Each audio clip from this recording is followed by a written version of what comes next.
CRTV News, ici, toute l'info.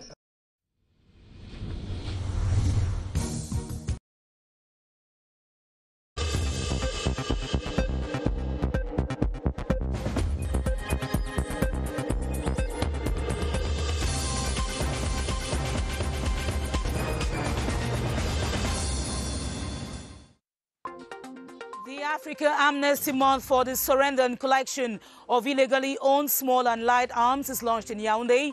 With over 40 million weapons in circulation, governments resolve to address the scourge, causing countless deaths and slowing developments. Institutions of higher learning in Cameroon ensure graduates meet the demand of the job markets, the professionalization of studies, the introduction of new courses, and a grand plan for internship opportunities are outlined this year. Cameroon's indomitable Lions roar in their clubs with outstanding scores. Eric Maxim Choupo-Moting in Bayern Munich and Karl Toko Ekambi in FC Lyon pulled their teams to victory and leave fans excited over their game. Good evening and thanks for joining us. Those were the headlines of the 7:30 News.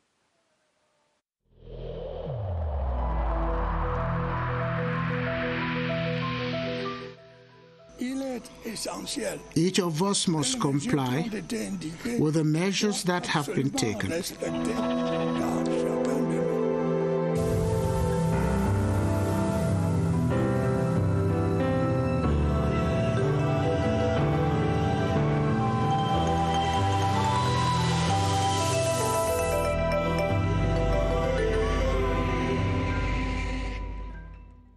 The Africa Amnesty Month, aimed at silencing guns, has been launched in Yaoundé, with Cameroon hailed for efforts to curb the illegal circulation of small and light arms. The initiative of the African Union Commission and the United Nations is focusing on the education of citizens to surrender weapons whose proliferation threaten the peace and stability of nations.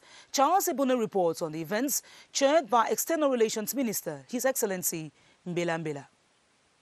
At least 40 million small and light weapons are in Africa, possibly just 5 million of them declared by individuals using them, a source of worry. All of us, we know that these small arms are light weapons. Whenever illicit, this is the real enemy of our continent. The launch of the African Amnesty Month in Yaoundé is part of the African Union campaign to silence the guns across the continent. Weapons that escape control as well as they are illicit purchase and transfer.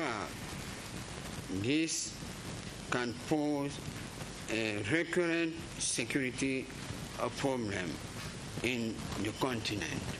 The Minister of External Relations, Mbela Mbela, just like officials of the United Nations Disarmament, saluted efforts by Cameroon on small arms legislation. Cameroon has a law on arms and ammunition, also adopted by Parliament in 2016, and that outlines is a guideline to the acquisition and the holding and use of weapons in this country.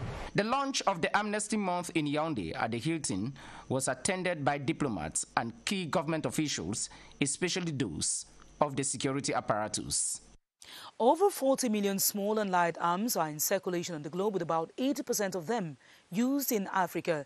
The illegal possession or ownership of these weapons is causing countless deaths, untold suffering, and the disruption of economic activities. Ebenezer Akanga in the following reports looks at the proliferation and says there is an urgent need to stop the spread.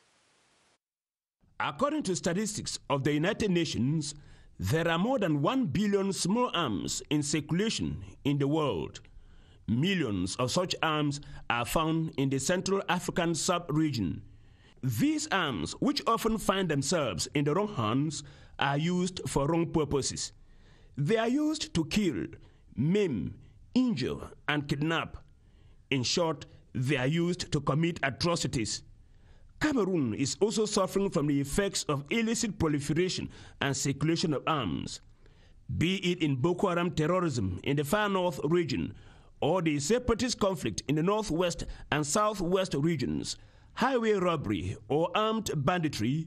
Thousands of people have been killed, maimed and injured using small arms and light weapons. To say the least, the situation of illicit proliferation and circulation of arms in the Central African sub-region is very preoccupying. Cameroon has tried to tackle the issue by prohibiting the sale of arms and ammunition in some regions of the country. But a strategy that applies at national, sub-regional, continental, and international levels would be effective in stopping the phenomenon.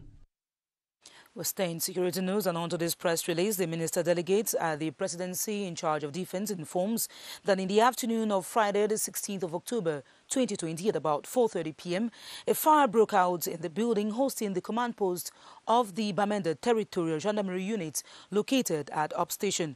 The quick intervention of firefighters, together with the combined efforts of forces of the National Gendarmerie and residents of the locality, made it possible to contain the flames and bring the fire under control about 7 p.m. From the first indications of the investigation that has been launched, it appears that the fire was an accident caused by the sudden return of electric power in Bamenda after a power outage that led to a shock on the electricity meter supplying the building. The first indications of the investigation now available clearly show that the fire had no link with the security situation in Bamenda, which has greatly improved since the launch of the Bamenda Clean Operation. The minister delegates at the presidency in charge of defense hereby renews the support of the head of states, commander-in-chief of the armed forces to all the defense and security forces, and reassures the population of the smooth continuation of activities at the said gendarmerie unit, its operational capacity having remained uncompromised. It is signed by the head of the communication division, Atom Fagemo Cyril Serge. Now on to one of our top stories. The Ministry of Higher Education is committed to ensure that graduates fit in perfectly into the job market upon completion of their studies. With the evolution of the world and no recruitment options, schools and faculties have renewed their syllabus and rendered them more professional. Cynthia Sapto reports that apart from the introduction of new courses, internship plans have been drafted to equip students with the necessary professional exposure. Professionalizing the higher education system should equip today's graduates with tools suited for the demands of an ever-changing job market. In order to incorporate state guidelines on the subject, universities now professionalize degree courses and prioritize field training and internships. We now implement a series of other activities, mainly with online courses. The number of hours given to internship quite important than the number of hours for theoretical courses. For the 2020-2021 academic year, state universities like Yaoundé 2 have varied their offers in terms of professional bachelor's degree and master's. Applicants have a choice between several of the 8 Masters 1 and 9 Masters 2 programs. We need to professionalize so as to give the skills necessary for those who are going to work directly in the society. All the universities are now trying to get into that process, not only because it is a governmental orientation, but a necessity. Educational authorities now endeavor to innovate their offers each year to suit the needs of the current and future job market. It is commonplace to find university graduates who have completely diverted from their specialties and now embrace new professions. An example is Carmen Jeanette Defoe and Karine Fon, who have shoved aside their bachelor's degrees to engage in fashion and design as well as hotel management. Beatrice Ngum now profiles these two, who say getting trained and embracing the informal sector is worth the trouble. She is a university graduate with no work experience, but the world of textile wooed her. I draw my inspiration from certain fashion designers like Imana Yisi, Alpha D, Pateo, Jules Touré. In Europe, there are many of them. After her studies, she is a fashion designer with a well-recognized brand name, Carmen D. As an accomplished designer, she makes a fool of suggestions that she might be in need of a job. The level I have attained now does not permit me to work for another. The advantage I have as a self-employed is that I work when I want. And elsewhere, it's been a journey from university to a restaurant. The employee has learned the nuances of large-scale cooking, juice making. I cannot spend all my time depending on my mom, so I told her that I want to go to professional school. So she enrolled me in hotelery school, where I obtained my diploma in catering and hotel management. Karen keeps a cheerful look despite the odds. For example, we have okobon today, and the customer asks for kati, which is tomorrow. And when you keep telling him that, no, sir, there's no okobon today, it's like you're irritating him. So we just need to swallow it and just know that, okay, he is a customer and he has the right. The employee on one side and the self-employed on the flip side of the coin reinforce that it is worthwhile learning a trade. The University of Yaoundé SOA has fully welcomed the blueprints for the professionalization of studies prescribed by the head of state, Paul Biya, through the Faculty of Economics, which offers students the chance to receive support training from the private sector and exchange programs with the diaspora. The output of learners has been upgraded. Ewane Pole tells us more. The University of Yaoundé in SOA has embarked on a program to professionalize the education system in the Faculty of Science and Economic Management. We offer training in domains of banking, accountancy and decentralization, badly needed in the labor market. This is in a bid to ensure efficiency with the type of graduates that come out of the university. GCAM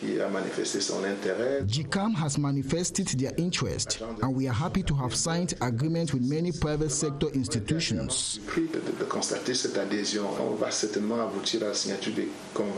The partnership between the University of Yaoundé and intellectuals in the diaspora is being carried out through a digital platform which will help to train creators of jobs and not job seekers. Still in higher education, some 300 students have graduated as professional IT engineers following a 3-year program at the African Institute for Computer Sciences in Cameroon. They were handed over their diplomas at the ceremony, which coincided with the solemn reopening of the school for the 2020-2021 academic year. Yoti Kaleli Songe reports on the event, streamed live on CRTV Web and the Institute's Facebook page. Petals to honor the overall best graduating student of the African Institute of Computer Sciences, EIE Cameroon. This 21st batch received their diplomas after a 3-year training that qualifies them as IT engineers. It helped me to be ready for the professional world, continue my schooling. Their last semester at school, they say, was a little rocky due to the coronavirus outbreak, but they kept their eyes on the goal and today received the admiration of management. I would like to congratulate all my students for that great work. To bring parents closer to the ceremonial ground, the event was streamed live on CRTV Web and EIE's Facebook page, and the graduates were counseled. Serious and rigorous at work, that's what pays. If you are not serious in what you do, you won't succeed. With such wise words, these professional IT engineers jump into a future where their know-how will be useful. We'll now take you over to the Southwest region, where at the University of Boya, lecturers have been schooled on the implementation plan for the quality assurance in the distance learning program. This was at a 5-day workshop presided over by the Vice-Chancellor of the University of Boya, Professor Horace Ngomomanga. Ombosuzi Monjoa reports from the Southwest. An implementation plan for quality assurance in the distance education program of the University of Boya has been developed to help maintain the standard of education as the program evolves to integrate the e-learning mode. This was the outcome of the 5-day virtual workshop that sought to develop quality standards in the distance learning program. They have tried to ensure that their participants, first of all, follow the trends, the international trends in quality assurance development for distance and open learning. And for that, I really want to congratulate the Faculty of Education, which has a very long experience. The quality of course content for the distance education program hosted by the Faculty of Education will greatly benefit the learners. This distance education, which we are offering more for basic education teachers is a real plus for our national education, for national development, to address the challenges that our country is facing socio-politically. As they go to work, they have been encouraged to extend their skills to other faculties of the university. Still in education, in the Littoral region, teachers and students in secondary schools have been expressing their worries about the two-shift system. While teachers complain that adjusting to the hours they have to put in is a challenge, students on their part say time constraints have set in. Scholar Maloke tells us more. Madam Wafo Gladys is a geography teacher in Government Bilingual High School Deido in Douala. She says inasmuch as a two-shift system of education comes to solve a problem, it has a lot of challenges. It will be very difficult for us to make up with the syllabus because the time has been reduced and then the hours per week has equally been reduced. For instance, this is Form 4. We're normally supposed to have 3 hours a week, but this time with a two-shift system, we cannot meet up. They come in the morning, maybe you have 2 hours in the morning. They have to wait till maybe your class is later again in the day, maybe by 3 o'clock. Not only teachers see the two-shift system of education that way, as students and parents also think it's challenging. Last year, if maybe you didn't understand, maybe you can ask from your classmates to help you because there was a lot of time. But this year now, everything has just changed. Most of the times when I go to work, I don't really know what the child is doing in the house. Don't know whether the child have really gone to school or not. Whatever the way actors in the education sector look at the two-shift system of education, they have to do everything possible to overcome the challenges. In economic news, the concept of taxation is an important component of development as taxes enable governments fund the money into the economy and raise the standard of living in the country. It is thus a civic responsibility for students who unfortunately sometimes do not see the need and opt for fraud or other tax evasion attitudes. Lou Maslim Davies questions this lack of civic spirit in the following reports.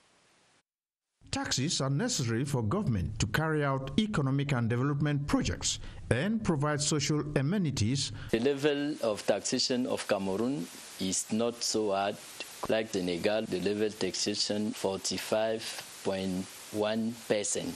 The problem is that the informal sector is so hard and reduce the capacity of government to collect the tax. However, Cameroonians have mixed feelings on the issues of paying taxes. Most Cameroonians are complaining about taxes, that the rate is too high. That's why most of them have closed up businesses because they are not able to pay taxes.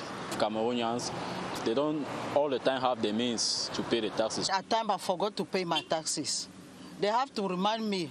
Education on taxes and taxation procedures is important. At first, we were having a little bit difficulties in paying taxes, like the one that they have just suspended, the patang, because when you go there, they will give you an exact time you have to pay. Paying taxes is a little bit controversial.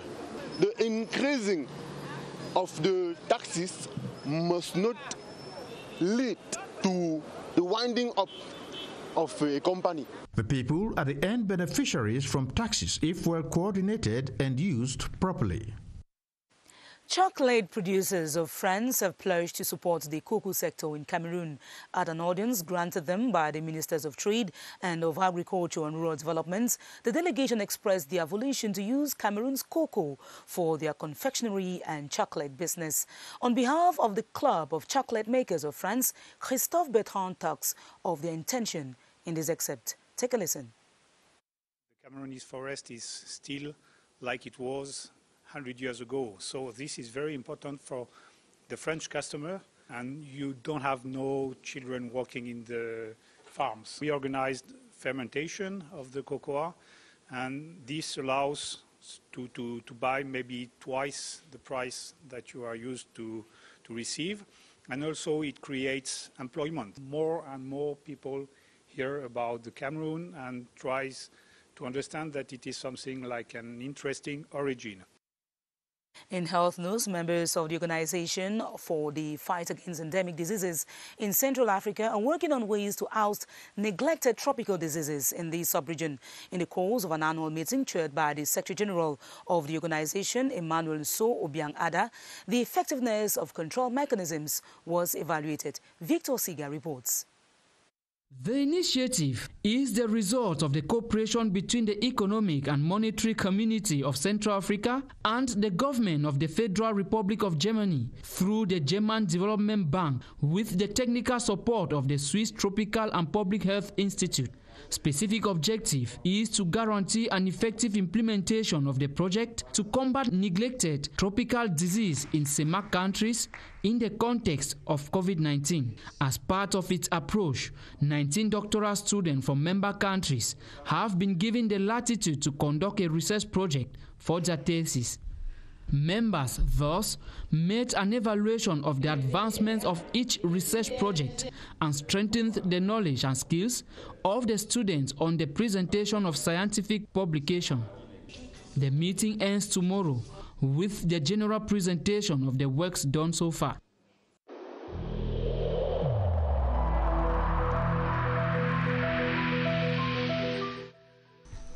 The wearing of face masks in public places will be mandatory until further notice.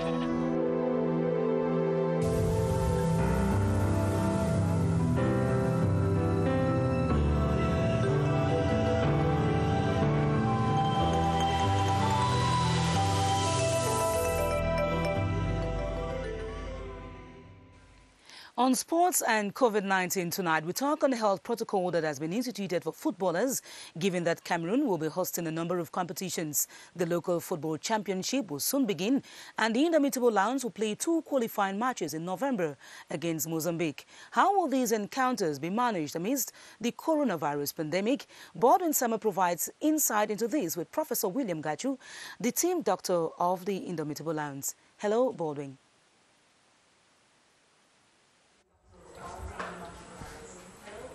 Good evening to you, Esther Kima. It is an important topic discussed among sportsmen and women, especially footballers, given that there is this health protocol or sanitary measures outlined by the World Football Governing Body, FIFA, that must be respected by footballers the world over during this period that we have international matches that are being played. What are these sanitary measures? We discussed this with Professor William Gachu. He is a team doctor of Cameroon's Indomitable Lions. Good evening, Prof.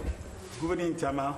Tell us, Prof, what are these sanitary measures, the health protocol outlined by the World Football Governing Body, FIFA, during this COVID-19 period and must be respected by footballers the world over? Protocols are in 2 levels. First of all, we have our own protocol that we pulled down.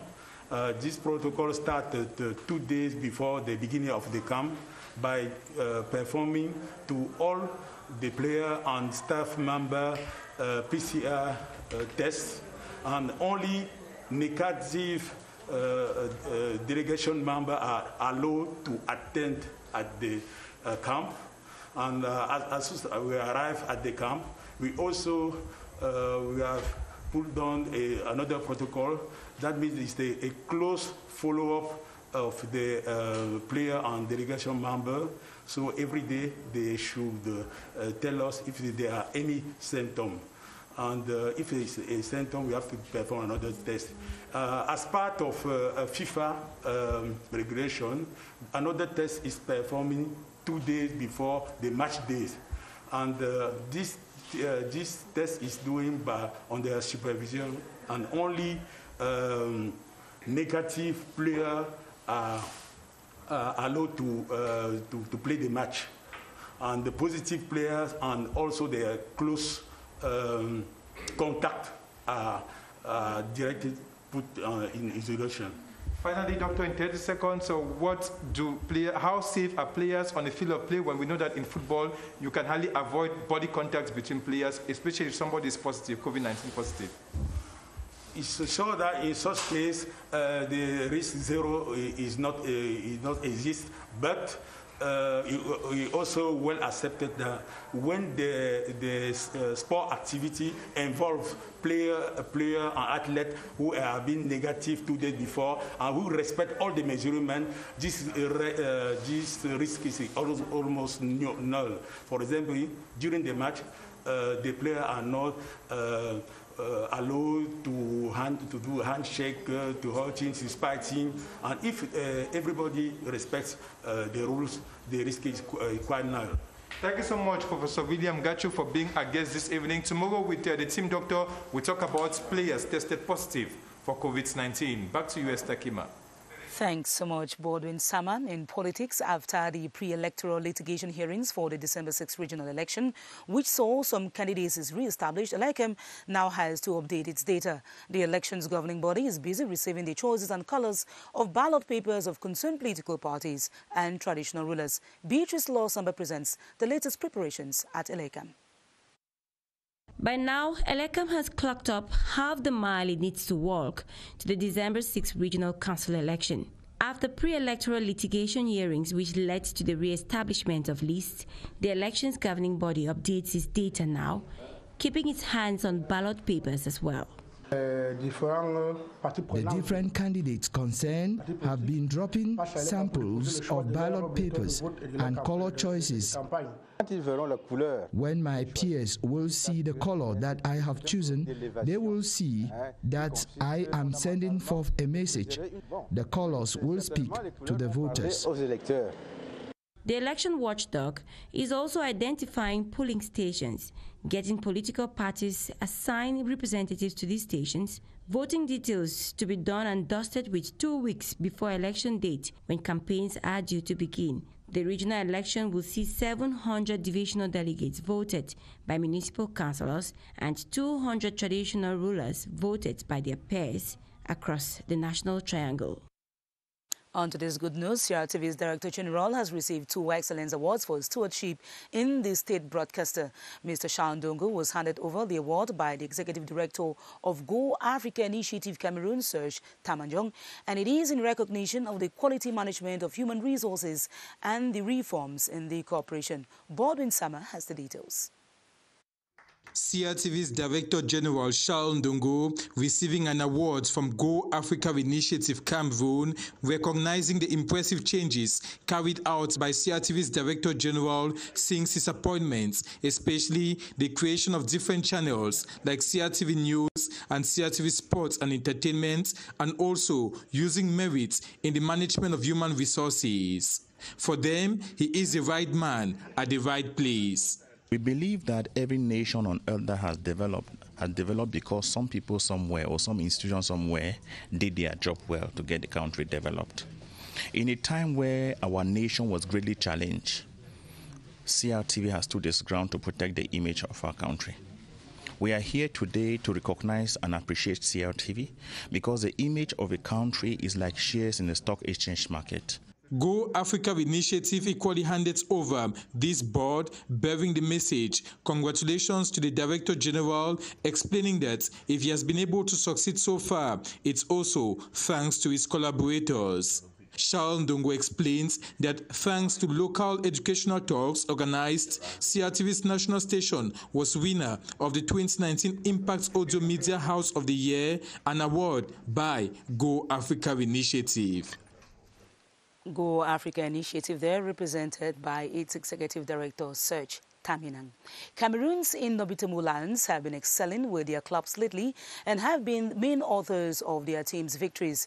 Eric Maxim Choupo-Moting scored 2 goals for Bayern Munich in their 3-0 win over Duren, while Carl Toko Ekambi scored a brace for his club FC Lyon in their 3-1 victory over Strasbourg this weekend. Baldwin Sama has the details.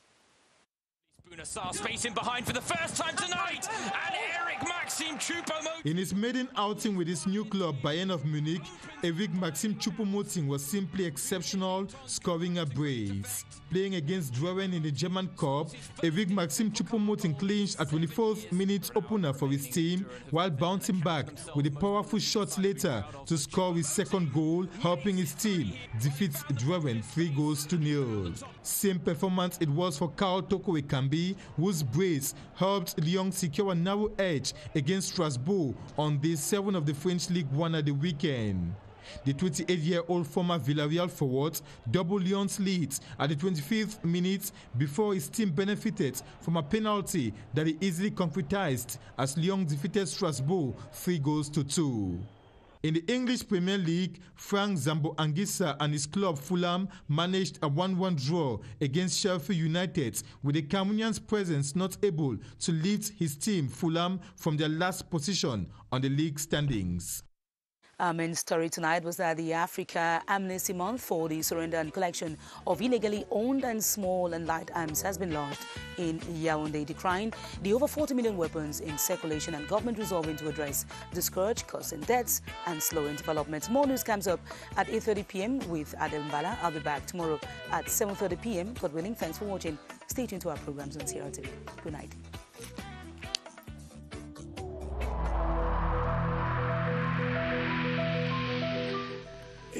In this connection, we should avoid stigmatizing.